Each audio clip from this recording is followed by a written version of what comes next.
All right, hello everyone, and welcome to our lesson on comparing linear, exponential, and quadratic functions. So let's go ahead and get started.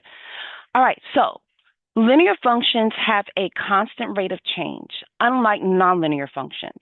What are some similarities and differences that you notice? And we're going to answer that question later, but let's take a look at this first function. This is an example of a linear function. Notice the graph, it is a straight line, and it has a constant rate of change.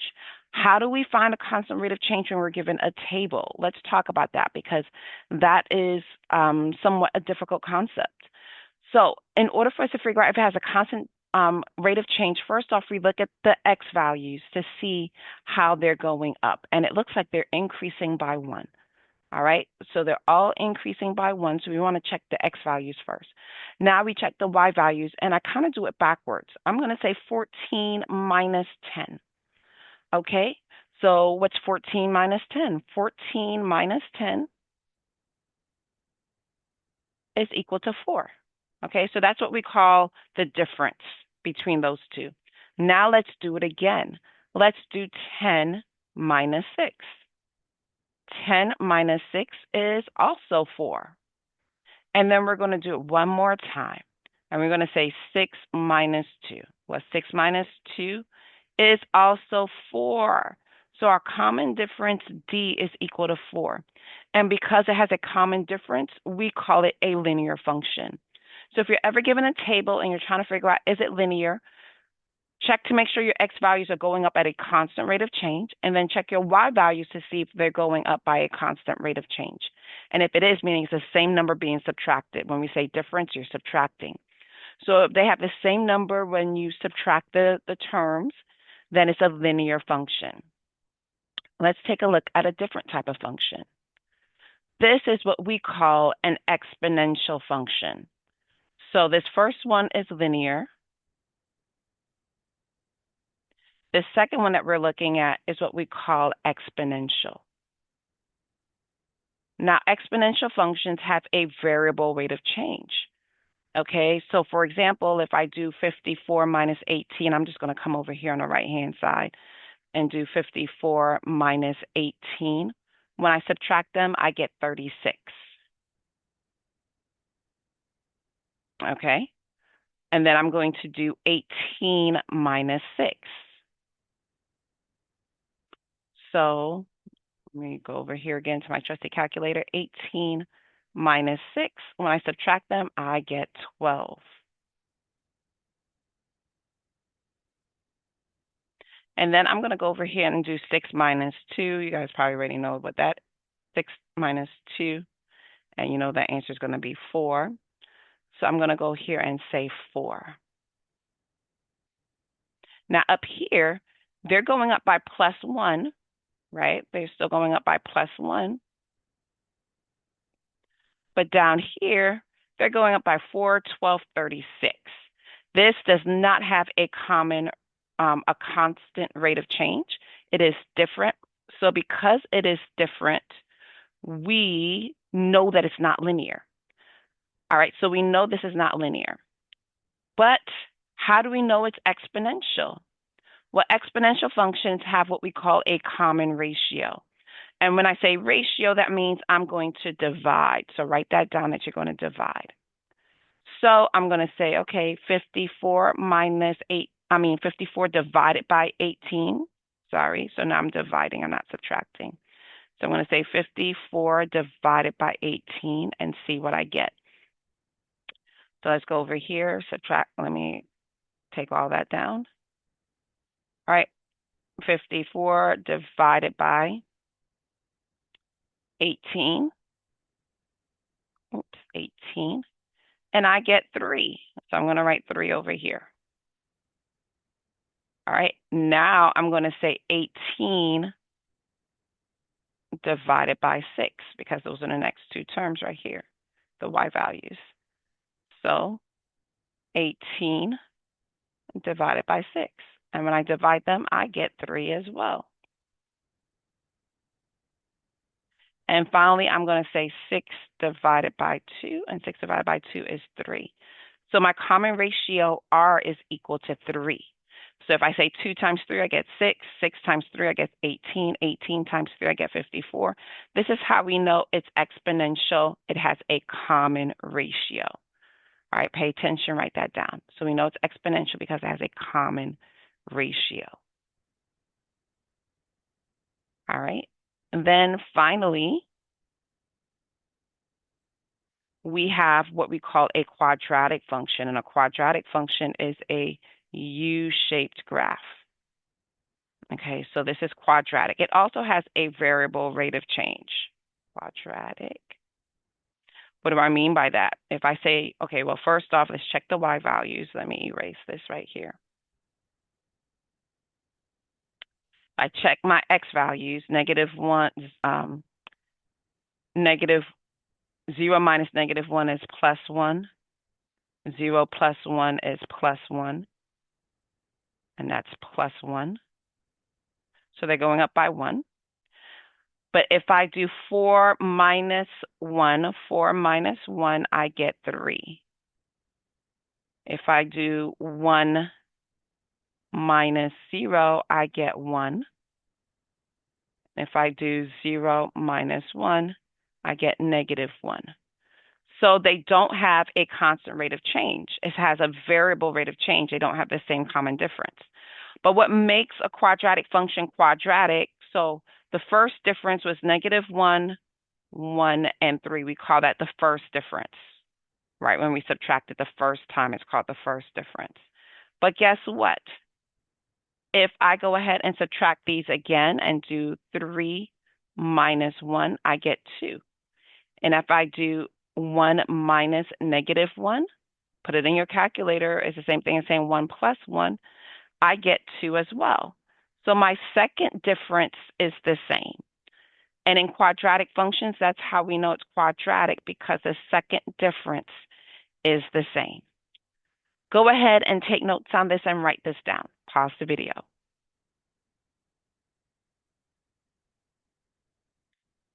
All right, let's clear all the drawings. All right, so here's a cleaner version of what we were just talking about, so you guys can write this down. So with linear functions, they have a constant first difference. Write that down. With quadratic functions, they have a constant second difference. And with exponential functions, they have constant ratios, right? So with exponential functions, we divide the y values.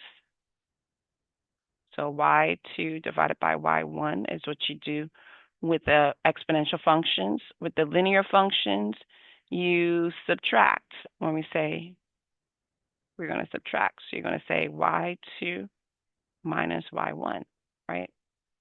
And then with the quadratics, you subtract again.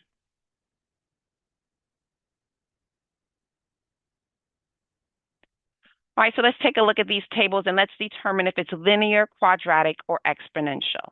Okay, so we're going to look at the tables and see if it's linear, quadratic, or exponential. But before you do, make sure you write that down. All right, now let's take a look at the first one. I have no idea which one it is. So first off, let's look at the x values. Make sure they're all going up by 1. That is increasing by 1, increasing by 1, increasing by 1. So I know they're going up by 1. You could subtract to make sure. Now let's look at the y values. I like to check if it's linear first, right? So I'm going to say 7 minus 5. 7 minus 5. 7 minus 5 equals 2. All right. Then I'm going to say, okay, 5 minus 3 equals 2. Okay. Then I'm going to say 3 minus 1 equals 2. All right, looking good.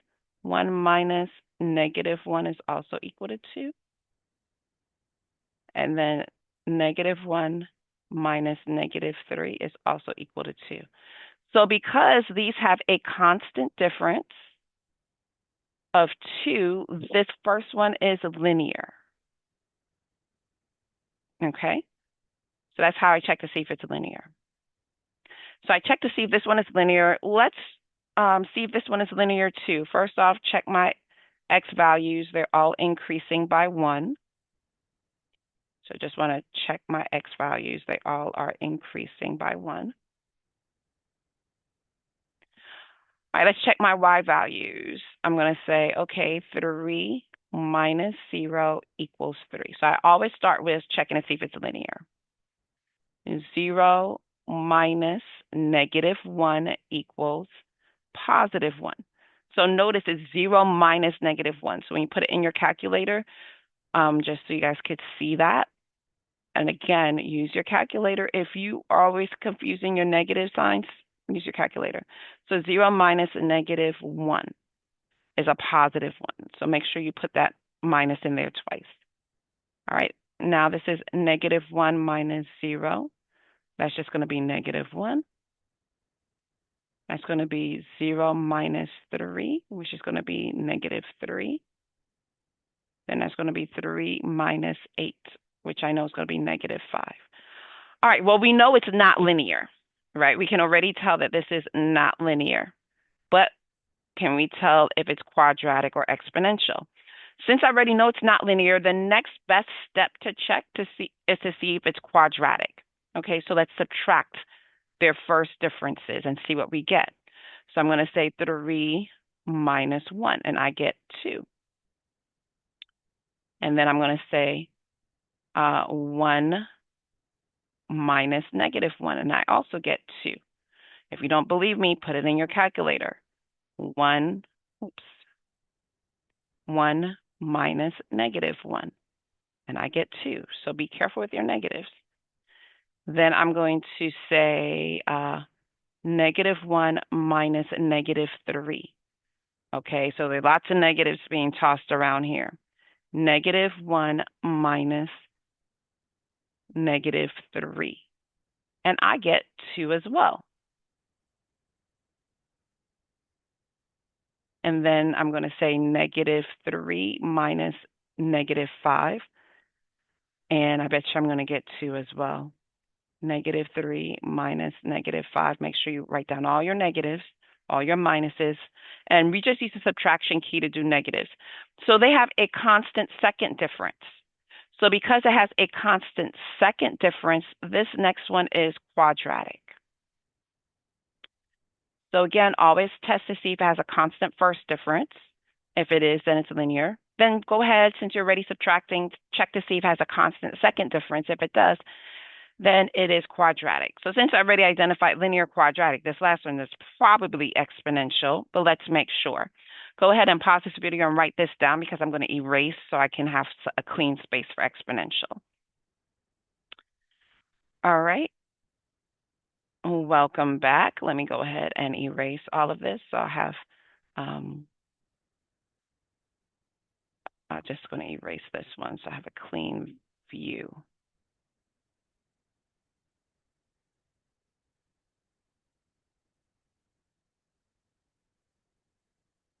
Okay. Now let's do the last one, which I'm almost sure is exponential. So if it's exponential, that means I'm going to divide. So that means I'm going to say 32 divided by 16 to see if it's exponential. So I already know that answer is going to be 2, but let me show you. So I'm going to say 32 divided by 16. The answer is 2. All right.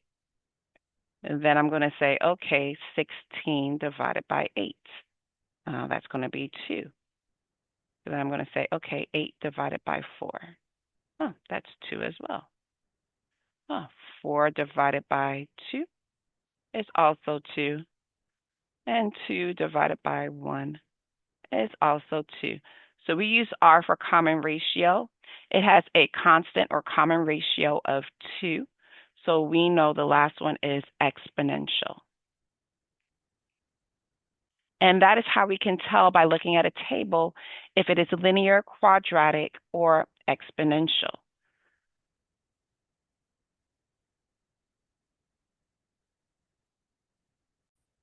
All right, so go ahead and write this down. Remember, linear functions have a constant first difference.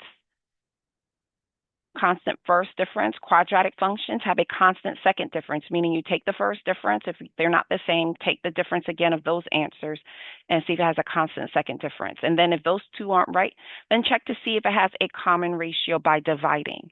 And then if it's not either of these, then it's not linear, quadratic, or exponential. All right, you guys have a great day.